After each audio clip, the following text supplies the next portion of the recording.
Hello दोस्तों, स्वागत है आपका हमारे YouTube channel agriculture smart study पर। आपके फ्रेंड ग्रुप में रिलेटिव्स में जो भी डेयरी साइंस की तैयारी कर रहा हो उसको ये क्लास शेयर ज़रूर कर दिया करें ताकि वो भी पढ़ सकें। चलिए स्टार्ट करते हैं आज की class. Question number first is minimum standard prescribed bye PFA for cow milk. मतलब जो पीएफए है, पीएफए का फुल फॉर्म होता है प्रिवेंशन ऑफ फूड अडल्ट्रेशन। और पीएफए का जो मतलब ये जो स्टैंडर्ड है ये है, पीएफए के रूल्स जो है चेंज होते रहते हैं टाइम बाय टाइम। तो ये है 1976 रूल्स के अकॉर्डिंग। मतलब काउ मिल्क में जो है वो फैट कितना होता है और एसएनएफ कितना होता है। तो correct answer is option A. Fat जो है 3 to 4% और एसएनएफ 8.5 to 9%। और जो बफेलो मिल्क है उसमें फैट 5 to 6% और एसएनएफ 9%। ठीक है, अब फैट और एसएनएफ क्या होता है ये भी देख लेते हैं। जैसे मिल्क है, ठीक है, मिल्क को दो पार्ट्स में पहले डिवाइड करेंगे, वाटर और टोटल सॉलिड। वाटर ही होता है 85-86 समथिंग, बफेलो मिल्क में, काऊ मिल्क में थोड़ा ज़्यादा रहता है। तो फर्स्ट पोर्शन वाटर और सेकंड टोटल सॉलिड, वाटर और सेकंड टोटल सॉलिड। ठीक है, अब वाटर तो वाटर हो गया प्योर, और जो टोटल सॉलिड होता है उसमें देख लेते हैं। टोटल सॉलिड को फिर से दो पार्ट में डिवाइड करते हैं, फैट और एसएनएफ। फैट में ट्रू फैट आ जाता है और एसोसिएटिव सब्सटेंस। ट्रू फैट में सेवरल फैटी एसिड, ग्लिसराइड, और एसोसिएटिव सब्सटेंस में जो है फॉस्फोलिपिड आ जाते हैं। फॉस्फोलिपिड बताया था मैंने, 3 टाइप्स के होते हैं, स्फिंगोमाइलिन, सिफेलिन और ठीक है, सिफेलिन, स्फिंगोमाइलिन और माइसिलिन। ठीक है, 3 टाइप के। और इसमें जो सिफेलिन होता है वो कंट्रीब्यूट टू रिच फ्लेवर के लिए सिफेलिन वो है, उसका अहम रोल होता है। ठीक है, एसोसिएटिव सब्सटेंस में एक तो फॉस्फोलिपिड हो गया, कोलेस्ट्रॉल होता है और कैरोटीन होता है और vitamin A, D, E, K जो फैट सॉल्युबल विटामिन है वो, इतना ये फैट में हो जाता है। अब फिर दूसरा पार्ट था इसका एसएनएफ। एसएनएफ में क्या क्या होता है? एसएनएफ में लैक्टोज होता है, लैक्टोज मिल्क शुगर, और नाइट्रोजनस सब्सटेंस होता है, और मिनरल मैटर होता है, और अदर कॉन्स्टिट्यूएंट। तो अदर कॉन्स्टिट्यूएंट में जो है क्या क्या आ जाता है? एंजाइम्स है, बैक्टीरिया है, पिगमेंट है, colour pigment, vitamin B and C और डिसॉल्व गैसेस। नाइट्रोजनस सब्सटेंस में क्या आ जाता है? प्रोटीन। और मिल्क प्रोटीन क्या क्या होती हैं? केसिन होती है, लैक्टोल्ब्यूमिन होती है, लैक्टोग्लोबुलिन होती है। केसिन में भी 3 टाइप होते हैं, अल्फ़ा, बीटा और गामा। ठीक है, लैक्टोज तो मिल्क शुगर होता ही है, तो ये लैक्टोज। अगर ऐसे पूछा जाता है कि टोटल सॉलिड, मतलब एक तो वाटर पोर्शन हो गया, दूसरा पोर्शन टोटल सॉलिड, तो टोटल सॉलिड में क्या क्या आता है? फैट अलग हो जाता है और एसएनएफ अलग हो जाता है। नेक्स्ट क्वेश्चन देख लेते हैं। Copper and its alloys corrosion products. इसका करेक्ट आंसर है ऑप्शन ए। होता क्या है, जैसे जब कोई मेटल मिल्क के कांटेक्ट में आता है तो वो उसके साथ रिएक्शन करता है और उसकी कुछ लेयर जो है वो मिल्क में रह जाती है, या कह सकते हैं कि उसमें छूट जाती है। कोरोजन का मतलब होता है उसमें छूट, मतलब उसकी लेयर का हल्का हल्का छूट जाना, और वो मिल्क में ऐड हो जाती है। और जब मिल्क में कोई मेटल ऐड हो जाएगी तो उसका टेस्ट तो चेंज हो ही जाएगा ना, फ्लेवर भी चेंज हो जाएगा। तो जो कॉपर होता है वो, उसका जो प्रोडक्ट कोरोजन होता है मिल्क में, वो होता है वर्डिग्रिस। ये ग्रीन कलर का होता है, green colour substance, and it is toxic. ठीक है, कॉपर का। और जो आयरन है, अगर प्योर आयरन लेते हैं तो ये रस्ट का कोरोजन होता है और ये भी टॉक्सिक होता है। अभी प्रेजेंटली जो है ना वो डेयरी इंडस्ट्री में आयरन और स्टेनलेस स्टील और एल्युमिनियम का यूज़ होता है। मोस्टली यूज़ करते हैं स्टेनलेस स्टील और एल्युमिनियम 18:8 में। ठीक है, वो कॉमनली ठीक भी है। और ये कॉपर ये अक्सर पूछ लिया जाता है, कॉपर जो है वो क्या कोरोजन प्रोडक्ट जो होता है वो क्या होता है, तो आपको टिक करना है verdigris. It is a green colour substance and toxic भी होता है। Next question, rapid platform test sometime the term used. मतलब जो रैपिड प्लेटफॉर्म टेस्ट है इसको और क्या बोल सकते हैं? तो पहले तो देख लेते हैं ये रैपिड प्लेटफॉर्म टेस्ट क्या होता है। प्लेटफॉर्म क्या होता है? प्लेटफॉर्म जैसे कोई डेयरी है वहाँ पे जो मिल्क रिसीव होता है, जैसे टैंकर्स वगैरह हैं, उसका एक समतल लेयर मतलब एक वो होता है समतल टाइप का, जहाँ पे वो ट्रक जो है वो पीछे की साइड लग जाएगा और उस पर एकदम प्लेन जगह पे आ जाना चाहिए। जैसे कुछ ऊंचा चबूतरा टाइप बोल सकते हैं, उस पर उसको किनारे से लगा देते हैं और उसी पे वो मिल्क जो है वो टैंकर वगैरह जो भी रहते हैं उसमें कैन वगैरह वो सब उस पर उतार दिए जाते हैं। ठीक है, तो वो तो होता है प्लेटफॉर्म। अब उस प्लेटफॉर्म पे मतलब तुरंत जो टेस्ट होते हैं, मतलब रैपिडली जिन टेस्ट से हम लोग ये डिसाइड कर सकते हैं कि मिल्क को रिजेक्ट करना है, एक्सेप्ट करना है, डेयरी वाले मिल्क को ले रहे हैं या नहीं ले रहे हैं, उसको कहते हैं rapid platform test. Rapid platform test में आते कौन कौन से टेस्ट है? रैपिड में तो जल्दी वाला तो सिर्फ टेस्ट ही करके देख सकते हैं ना हम लोग, जैसे हाथ पे रख के देख सकते हैं उसका टेम्परेचर कितना है। जैसे जब रिसीविंग करते हैं मिल्क की तो टेम्परेचर जो है वो होना चाहिए 5 डिग्री सेल्सियस। ठीक है, और टेस्ट करके देख सकते हैं कि उसका टेस्ट कैसा है। अगर हल्का सा मीठा आता है तो वो ठीक है, अगर हल्का सा भी एसिडिक है तो वो रिजेक्टेड मिल्क मतलब रिजेक्ट कर देना चाहिए उसको। यही टेस्ट हो सकते हैं रैपिड में। तो ये ऑर्गेनोलेप्टिक जैसे मिल्क रख के टेम्परेचर देख रहे हैं या फिर टेस्ट थोड़ा सा मुंह में एक बाइट रख के टेस्ट कर रहे हैं, और सेंसरी टेस्ट। ठीक है, ये दोनों। और देख लेते हैं प्लेटफॉर्म टेस्ट में आते कौन कौन से हैं जो तुरंत हो जाएंगे प्लेटफॉर्म। तो प्लेटफॉर्म टेस्ट में जो है एक तो लैक्टोमीटर टेस्ट आ जाएगा। लैक्टोमीटर भी तो तुरंत देख लेते हैं ना, तुरंत डाल के उसका ग्रेविटी कितना है उसके हिसाब से देख लेते हैं कि वो प्योर मतलब सही है या नहीं है, एक्सेप्ट कर सकते हैं, रिजेक्ट कर देंगे। एसिडिटी टेस्ट मैंने बताया अभी, टेस्ट करके देख लेंगे, हल्का सा खट्टा होगा तो रिजेक्टेड होगा, सही होगा तो उसका टेस्ट हल्का सा मीठा टाइप का रहेगा तो वो सही होगा। और COB test, clot on boiling test, और अल्कोहल एल्जेरिन टेस्ट, ये सब आते हैं प्लेटफॉर्म टेस्ट में। ये भी पूछ लिया जाता कभी कभी कौन सा टेस्ट जो है वो प्लेटफॉर्म टेस्ट है। ठीक है, तो प्लेटफॉर्म टेस्ट कौन कौन से हैं? एसिडिटी टेस्ट है, अल्कोहल एल्जेरिन टेस्ट है, COB टेस्ट है, और लैक्टोमीटर टेस्ट है। इसको आप चाहो तो लिख सकते हो, acidity test, alcohol alizarin test, COB test, lactometer test, ये है प्लेटफॉर्म टेस्ट। और रैपिड प्लेटफॉर्म टेस्ट को क्या कहते हैं? ऑर्गेनोलेप्टिक टेस्ट या फिर सेंसरी टेस्ट। नेक्स्ट क्वेश्चन देख लेते हैं, ethanol test use for determine. तो एथेनॉल टेस्ट जो किया जाता है वो डिटरमाइन करता है, option B is correct, heat stability of milk.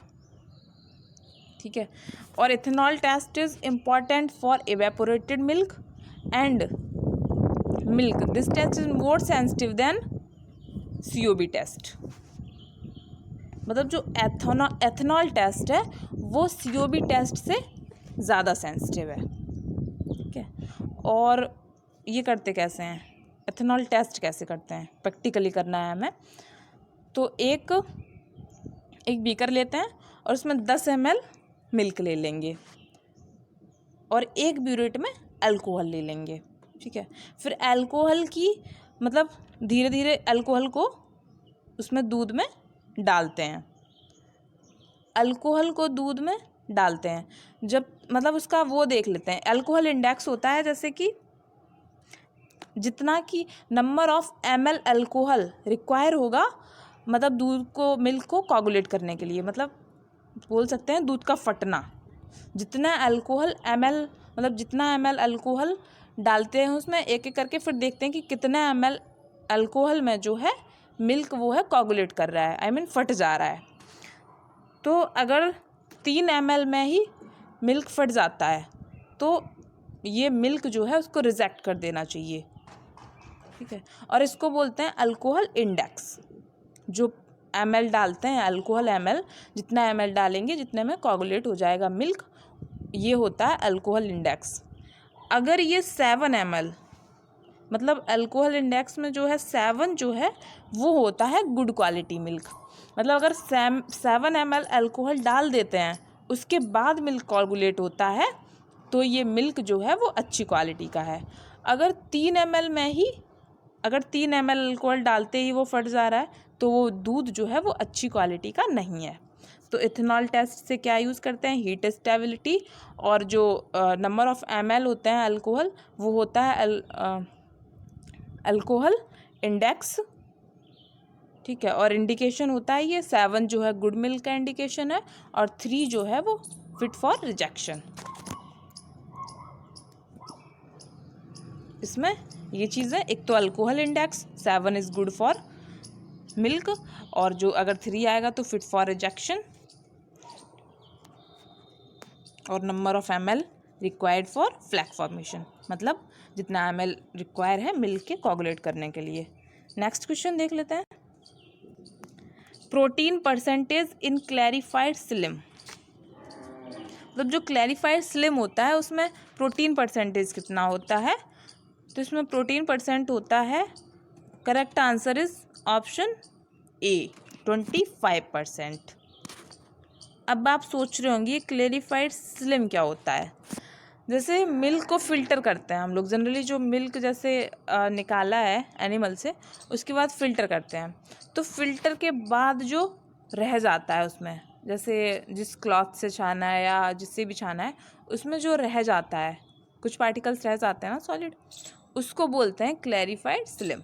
और इसमें क्या होता है, 25% प्रोटीन होता है, 1.1% फैट होता है, 32.7% टोटल सॉलिड होता है और 67.3% वाटर होता है, और लैक्टोज होता है 2.1%, एस भी होता है इसमें 3.6%। ये जो कंपोजिशन है क्लैरिफाइड स्लिम का अक्सर पूछ लिया जाता है। इसके मैन आपको याद रखना है, lactose 2.1%, water 67.3%, total solid 32.7%, fat 1.1% और प्रोटीन 25%। क्लैरिफाइड स्लिम समझ ही गए हैं, मतलब जब मिल्क को जैसे जिस क्लॉथ से फ़िल्टर किया है उसमें जो कुछ बच जाता है, पार्टिकल छानने के बाद तो कुछ बच जाता है ना, उसको बोलते हैं clarified skim. Next, bactofugation is a process of removing bacteria. तो बैक्टोफ्यूगेशन जो है वो एक प्रोसेस है, मतलब जिसके द्वारा बैक्टीरिया ख़त्म करते हैं। तो इसमें पूछा गया कि मतलब बैक्टोफ्यूगेशन से कितने ख़त्म हो जाते हैं, तो correct answer is option A 99% removing bacteria through the process of bactofugation. Bactofugation क्या मतलब, सेंट्रीफ्यूगल फोर्स के द्वारा बैक्टीरिया को किल कर दिया जाता है, रिमूव कर दिया जाता है। और मतलब सेंट्रीफ्यूगल फोर्स भी कितना ज़्यादा, जैसे फर्स्ट में जो देते हैं वो बहुत ज़्यादा हाई देते हैं, 20,000 RPM, मतलब 20,000 राउंड पर मिनट सेंट्रीफ्यूज करते हैं, और ये बैक्टीरिया किल हो जाते हैं कितने, 99%। Next question, objection of pasteurisation, मतलब जो पास्चराइजेशन प्रोसेस है उसके ऑब्जेक्शंस क्या हैं, मतलब आप समझ सकते हैं डिसएडवांटेज भी हैं कुछ पास्चराइजेशन के। पहले तो पास्चराइजेशन देख लेते हैं। पास्चराइजेशन का ऑब्जेक्ट क्या है, ऑब्जेक्शन में कंफ्यूज नहीं होना है। ऑब्जेक्ट का मतलब होता है उद्देश्य क्या है पास्चराइजेशन का, और ऑब्जेक्शन मतलब उसकी बुराइयां क्या हैं, है ना, तो दोनों डिफरेंट चीज़ें हैं। तो पास्चराइजेशन का ऑब्जेक्ट जो है वो है render milk safe for human consumption by destruction of 7% pathogenic micro organism, मतलब जो पैथोजेनिक माइक्रो ऑर्गेनिज्म रहते हैं उनको किल करना and render safe for human consumption, और मतलब जो है ह्यूमन कंजप्शन के लिए सेफ बनाना, ये तो है ऑब्जेक्ट। और to improve the keeping quality, मतलब उसकी जो सेल्फ लाइफ है वो थोड़ा इंक्रीज़ हो जाएगी पास्चराइजेशन के बाद 1-2 दिन, to increase the keeping quality. और अगर डिफाइन करेंगे पास्चराइजेशन को तो होगा heating every particle of milk at least 63 degree Celsius for 30 minute. 63 degree Celsius for 30 minute, इसको जो है बोलते हैं लो टेम्परेचर लॉन्ग टाइम। मतलब 63 डिग्री सेल्सियस है ना, low temperature long time 30 minute के लिए। और 72 डिग्री सेल्सियस फॉर 15 सेकेंड, इसको बोलेंगे 72 डिग्री सेल्सियस मतलब high temperature short time HTST। और 63 डिग्री सेल्सियस फॉर 30 मिनट को बोलते हैं LTLT, low temperature long time. ठीक है। और जो ये HTST होता है हाई टेम्परेचर शॉर्ट टाइम, इसको करने के लिए मतलब यूज़ करते हैं प्लेट हीट एक्सचेंजर का, और उसको पैराफ्लो भी कहते हैं। पैराफ्लो ये अक्सर पूछ लिया जाता है कि मतलब HTST में मिल्क पास्चराइजिंग करने के लिए क्या यूज़ करते हैं, प्लेट हीट एक्सचेंजर, और इसको पैराफ्लो भी कहते हैं। इनएडिक्वेट पास्चराइजेशन टेस्ट जो है वो करते हैं, फॉस्फेटेज टेस्ट करते हैं इसके लिए पास्चराइजेशन के लिए। अगर पास्चराइजेशन मतलब ठीक से हुआ है या नहीं उसके लिए फॉस्फेटेज टेस्ट करते हैं। ठीक है, अब देख लेते हैं इसके ऑब्जेक्शंस ऑफ पास्चराइजेशन। तो correct answer is option D. मतलब इसके जो ऑब्जेक्शन है, इसकी जो बुराइयां हैं वो ये भी हैं कि it may be use to mask low quality milk. मतलब जैसे कोई लो क्वालिटी का मिल्क है तो वो भी पास्चराइजेशन के बाद मतलब उसको क्या बोल सकते हैं, मास्क, मतलब उसको ढक देता है, या लो क्वालिटी का मिल्क जो है वो दे दिया जाएगा कंज्यूमर को और उसको लगेगा कि वो ठीक है। It diminishes significantly the nutritive value of milk. मतलब ये जो है न्यूट्रिटिव वैल्यू जो है मिल्क की उसको कम कर देता है। तो हाँ, ये कम कर देता है। जैसे विटामिन सी का जो है पास्चराइजेशन में वो है 50% लॉस हो जाता है। ठीक है, विटामिन बी का 30%। तो ये न्यूट्रिटिव वैल्यू को भी डिमिनिश मतलब कम करता है। It is the cream line और क्रीम वॉल्यूम। जब 72 पे गर्म होगा मिल्क तो क्रीम लाइन मतलब उसका क्रीम कंटेंट तो कुछ कम हो जाएगा ना, तो ये भी है। It reduce the cream line और क्रीम वॉल्यूम। ऑब्जेक्शन से याद करने हैं, ये तीनों हैं। It may be use to mask low quality, it diminishes significantly the nutritive value of milk, reduce the cream line और क्रीम वॉल्यूम। और पास्चराइजेशन मैंने बता दिया, उसका ऑब्जेक्ट याद रखना है, डेफिनेशन और इसके वो type LTLT HTST। Next question, rancid flavour in milk due to. तो मिल्क में जो रैंसिड फ्लेवर आता है वो आता है, correct answer is option A, मतलब फैट हाइड्रोलाइसिस से। होता क्या है कि जब फैट मतलब हाइड्रोलाइसिस होता है तो ग्लिसरॉल जो है वो जो है बना लेता है फैटी एसिड। ग्लिसरॉल के जो फैटी एसिड रहते हैं रिएक्ट विद वेस एंड कन्वर्टिंग टू साल्ट। मतलब जो ग्लिसरॉल रहता है वो फैटी एसिड के साथ रिएक्शन करके साल्ट बना लेता है। ठीक है, और जो साल्ट होते हैं वो कहलाते हैं सोप। तो इसमें रैंसिड फ्लेवर में होता क्या है, हल्का सा सोपी वाला फ्लेवर आने लगता है, जैसे साबुन वाला जो फ्लेवर होता है। ठीक है, rancid flavour due to fat hydrolysis. या डायरेक्ट जो पूछा जाता है वो ये भी पूछ लिया जाता है कभी कभी कि रैंसिड फ्लेवर जो है वो क्यों होता है, तो कभी कभी ये भी आता है due to lipase action on fat. ठीक है, नेक्स्ट क्वेश्चन देख लेते हैं। लैक्टोज फर्मेंटेशन तो पता ही है, लैक्टोज फर्मेंटेशन से लैक्टिक बनता है। Next question, usually the milk sterilisation temperature is. मतलब यूजुअली जो मिल्क का स्टरलाइजेशन टेम्परेचर है वो क्या होता है, तो correct answer is option A, 108 to 111 degree Celsius. अभी स्टरलाइजेशन क्या होता है, स्टरलाइजेशन होता क्या है, heat the milk 100 degree Celsius और एबव 100 डिग्री सेल्सियस। मतलब मिल्क को जो है वो 100 डिग्री सेल्सियस तक या इससे ऊपर मतलब गर्म करना। ठीक है, जिससे कि जो बैक्टीरिया रहते हैं या जो भी रहते हैं वो सब किल हो जाते हैं, बेनिफिशियल हार्मफुल सब, ठीक है। और ये जो मिल्क है इसको रूम टेम्परेचर पे एटलीस्ट 7 डेज तक रख सकते हैं। बोल सकते हैं इसका भी इंक्रीज कीपिंग क्वालिटी, है ना। तो स्टेलाइजेशन ये होता है, इसको डिफाइन कर सकते हैं, heat the milk 100 degree Celsius और above 100 degree Celsius so that it remains fit for human consumption for at least 7 days at room temperature. मतलब 100 डिग्री सेल्सियस पे गर्म करते हैं और इसकी जो मतलब कीपिंग क्वालिटी बढ़ जाती है, और ये 7 डेज तक रूम टेम्परेचर पे इसको रख सकते हैं विदाउट फ्रीजिंग और fit for human consumption. Usually जो मिल्क के लिए होता है वो होता है 108 से 111 degree Celsius. Next question, clarifixator is a machine which not only clarifies but also homogenise the milk, develop in which country. मतलब क्लैरिफिकेटर जो है ये एक मशीन है जो सिर्फ क्लैरिफाई नहीं करती है बल्कि होमोजेनाइज मिल्क को जो है वो होमोजेनाइज भी करती है। Homogenise to break down the milk fat particle.